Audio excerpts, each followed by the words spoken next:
Welcome students.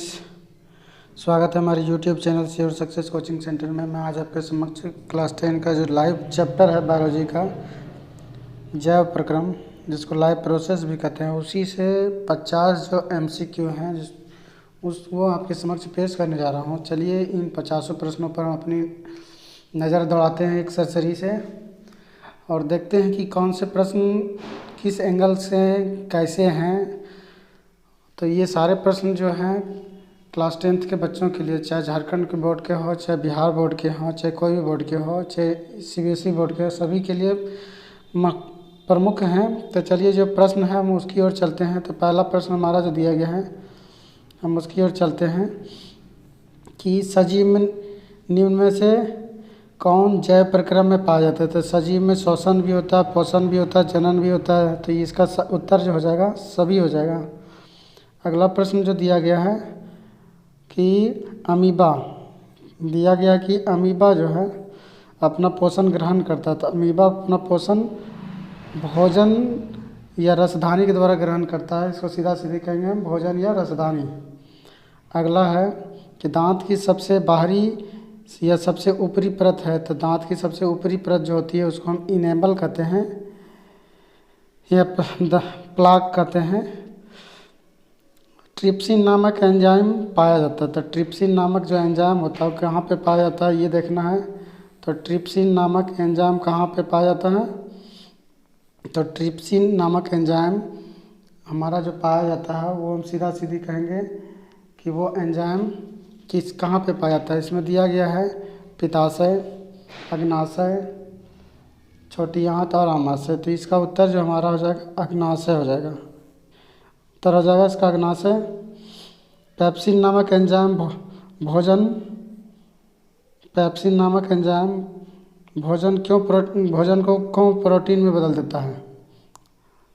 तो pepsin नामक enzyme भोजन क्यों प्रोटीन को बदल देता है। तो एंजाइम जो है पेप्सिन एंजाइम भोजन को प्रोटीन में क्यों बदलता है।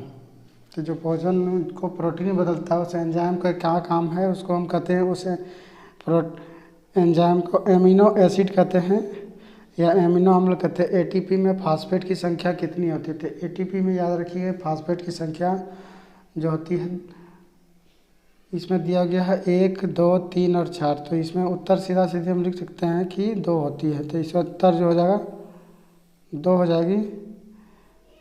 इसका उत्तर हम सीधा सीधे लेंगे 2। अगला प्रश्न दिया गया मनुष्य में सांस लेने और छोड़ने की क्रिया कहलाती है। तो मनुष्य में सांस लेने और छोड़ने की क्रिया को हम श्वसन कहते हैं। याद रखना होगा कि इसको हम क्या कहेंगे, श्वसन कहेंगे। ये रेस्पिरेशन निश्वास द्वारा निकली वायु में रहती है। तो हवा जो छोड़ते हैं उसमें क्या रहता है। तो वो याद रखिए कि वो कार्बन डाइऑक्साइड होती है। क्या होता है। तो कार्बन डाइऑक्साइड होता है। तो इसका उत्तर हो जाएगा कार्बन डाइऑक्साइड। निम्न में कौन पौधों में जल संवाहक उत्तक है। तो निम्न में कौन जल संवाहक उत्तक जो होता है जाइलम होता है। तो इसका उत्तर हमारा हो जाएगा जाइलम। मनुष्य में पाचन क्रिया का आरंभ होता है। तो मनुष्य में पाचन क्रिया का आरंभ कहाँ होता है। तो ये मुंह की ग्रसनी में होता है। तो इसको याद रखिए कि मुंह की ग्रसनी जो होती है उसमें होती है। अगला प्रश्न जो दिया है मनुष्य में श्वसन वर्णक पाया जाता है, अर्थात सांस लेने में या ऑक्सीजन को शरीर में के विभिन्न हिस्सों तक ले जाने में कौन वर्णक जिम्मेदार होता है। तो हीमोग्लोबिन जो होता है आरबीसी उसकी भूमिका होती है। तो इसलिए इसका श्वसन वर्णक इसको हम कहेंगे। अगला प्रश्न हमारा जो दिया गया है वो है कि कीटों में प्रमुख श्वसन अंग पाया जाता है। तो कीटों में प्रमुख श्वसन अंग जो पाया जाता है उसको क्या कहते हैं। तो कीटों में जो प्रमुख श्वसन अंग पाया जाता है उसको हम ट्रैकिया कहेंगे। क्या कहेंगे, ट्रैकिया। पादप में जाइलम उत्तरदायी है। तो पादप में जाइलम जल संवहन के लिए उत्तरदायी है। फ्लोएम जो होता है जो भोजन बनाता है पेड़ पौधा उसको पेड़ पौधों के विभिन्न हिस्सों तक पहुंचाने का काम करता है। मनुष्य में कौन उत्सर्जी अंग नहीं है। फेफड़ा उत्सर्जी अंग है, यकृत उत्सर्जी है, वृक्क की जो किडनी है उत्सर्जी अंग, लेकिन अग्नाशय उत्सर्जी अंग नहीं है। तो ये इसका उत्तर हो जाएगा उत्सर्जी अंग नहीं होने का अग्नाशय। अगला दिया है कि रक्त में हल्के पीले रंग के चिपचिपे द्रव को क्या कहते हैं, तो उसको प्लाज्मा कहते हैं या रक्त प्लाज्मा कहते हैं, या तो उसको हम सीधा दूसरा नाम और भी कह सकते हैं। तो उसको दूसरा नाम जो कहा जाता है उसको प्लाविका भी कहते हैं। क्या कहेंगे उसको? प्लाविका या रक्त प्लाज्मा कहते हैं। तो इसका सीधा सीधी उत्तर जो हो जाएगा प्लाज्मा या रक्त प्लाविका। अगला प्रश्न इसी प्रकार दिया गया कि फुफ्फुस शिरा हृदय के किस वेशम में खुलती है, तो फुफ्फुस शिरा जो होती है हृदय के किस वेशम में खुलती है, ये क्वेश्चन जो दिया गया हमारा 16वां नंबर। तो इसका उत्तर हो जाएगा फुफ्फुस शिरा जो है हृदय के किस फुफ्फुस शिरा हृदय के किस वेशम में खुलती है, जिसको हम कहेंगे बायां आलिंद। क्या हो जाएगा इसका? बायां आलिंद। रक्तचाप या बीपी या ब्लड प्रेशर मापने की जो मशीन होती है, उपकरण होती है, उसको क्या कहते हैं? स्फाइग्मोमैनोमीटर। इसका उत्तर ये हो जाएगा। अगला दिया 18वां, यूरिया रक्त में कहाँ से प्रवेश करता है, तो यूरिया जो है खून में कहाँ से जाके मिलता है, तो इसको सीधा सीधी याद रखिएगा कि कहाँ से मिलता है, तो यकृत से, किडनी से, ये याद रखना होगा। पौधों के उत्सर्जी पदार्थ हैं, तो गोंद पौधा का उत्सर्जी पदार्थ है, रेजिना भी उत्सर्जी पदार्थ है, टेनिन भी उत्सर्जी पदार्थ है। इसका उत्तर हो जाएगा सभी। क्या कहेंगे इसका? सभी हो जाएगा। अगला प्रश्न दिया गया, रेजिन किस पादप का उत्सर्जित पदार्थ है, तो रेजिन जो है किस पादप का उत्सर्जित पदार्थ है, तो रेजिन चीड़ से प्राप्त किया जाता है। मनुष्य में रक्त छानता है, तो मनुष्य में जो रक्त छानता है उसको वुमेन संपुट या वुमेन संपुट कहते हैं। इसको क्या कहेंगे? वुमेन संपुट। और ये वृक्क का एक भाग है किडनी का। प्रत्येक गुर्दे में कितने नेफ्रॉन होते हैं, तो प्रत्येक गुर्दे में याद रखिए कि गुर्दे में लगभग 10 लाख नेफ्रॉन होते हैं। पौधों में खाद्य पदार्थों का स्थानांतरण किस रूप में होता है, तो पौधा जो होता है जीवों में ग्लूकोज के रूप में और पेड़ पौधों में सुक्रोज के रूप में होता है। तो ये क्या बोलेंगे इसको? सुक्रोज। अगला प्रश्न इसी प्रकार से दिया हुआ है कि पौधों में श्वसन के अंतर्गत एटीपी के टूटने की क्रिया कितनी ऊर्जा मुक्त करता है। इसको क्या होती है कि कितनी ऊर्जा मुक्त होती है। पौधों में श्वसन क्रिया के अंतर्गत एटीपी के टूटने से कितनी ऊर्जा मुक्त होती है, तो इसका सीधा सीधी उत्तर हो जाएगा 30.5 किलोजूल पर मोल।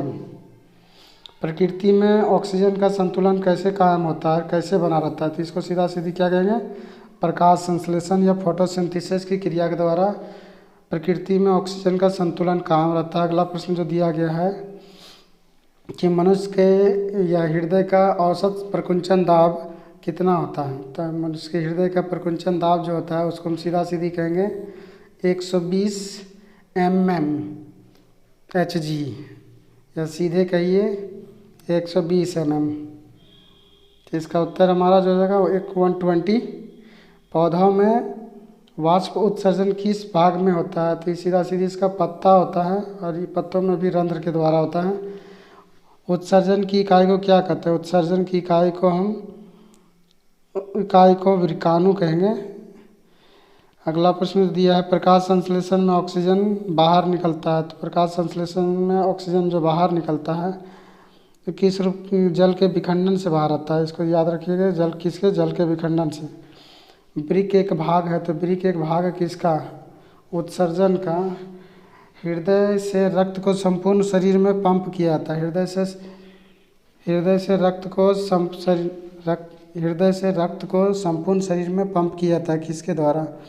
तो किसके द्वारा पंप किया जाता है, तो ये सीधा सीधा लिखना होगा कि बायां आलिंद जो होता है उसके द्वारा, लेकिन आलिंद के ही द्वारा होता है। पत्तियों में गैसों का आदान प्रदान किसके द्वारा होता है, तो स्टोमेटा या रंध्र के द्वारा होता है। इसके बाद अगला जो प्रश्न किया 33 जो है, पादप में जाइलम उत्तरदायी होता है, तो पादप में जाइलम जो उत्तरदायी होता है वो जल का संवहन के लिए उत्तरदायी होता है। क्या उत्तर? इसका उत्तर जाएगा तो जल का संवहन। निम्नलिखित में किस कोशिका का ऊर्जा मुद्रा के रूप में जाना जाता है, तो इसको हम कहेंगे एटीपी। किसको कहेंगे? ATP, adenosine triphosphate. 35 जो क्वेश्चन है, पित्तरस कहाँ से स्रावित होता है, तो पित्तरस याद रखिए कि पित्तरस हमारा जो स्रावित होता है वो स्रावित होता है अग्नाशय से ही स्रावित होता है, और यही पित्तरस यहाँ सीधा सीधी कहेंगे अग्नाशय से स्रावित होता है। रुधिर का कौन सा अवयव रक्तस्राव को रोकने में मदद करता है? तो रुधिर का कौन सा अवयव रक्तस्राव को रोकने में मदद करता है? तो श्वेत रक्त कोशिका कहेंगे, जो श्वेत रक्त रुधिर का कौन सा अवयव जो रक्तस्राव कटने पर खून को रोकने में या बंद करने में मदद करता है? तो WBC। सभी हरे पौधे होते हैं, तो सभी जितना भी हरा पौधा है वो सारा का सारा स्वपोषी होता है, ऑटोट्रोफिक न्यूट्रिशन वाले प्लांट्स होते हैं। वसा का पाचन करता है। वसा का पाचन कौन करता है?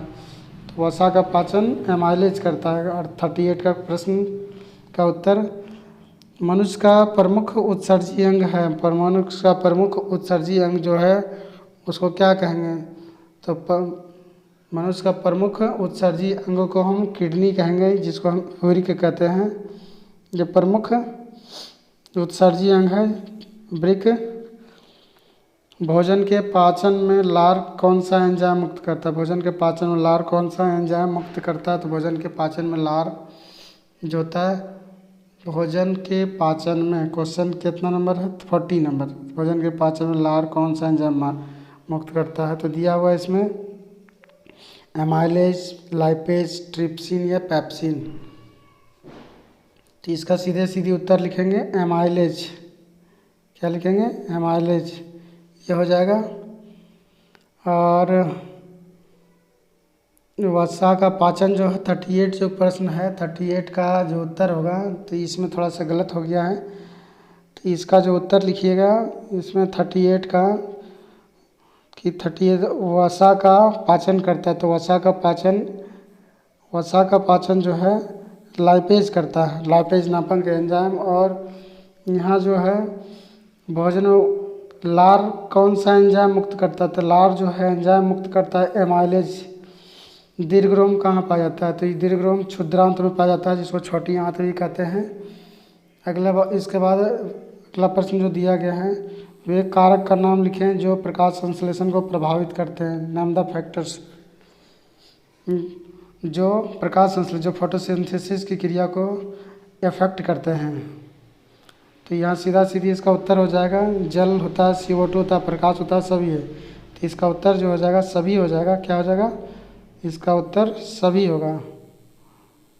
इसके बाद प्रकाश संश्लेषण का अंतिम उत्पाद क्या है? प्रकाश संश्लेषण की क्रिया में अंत में क्या बनता है?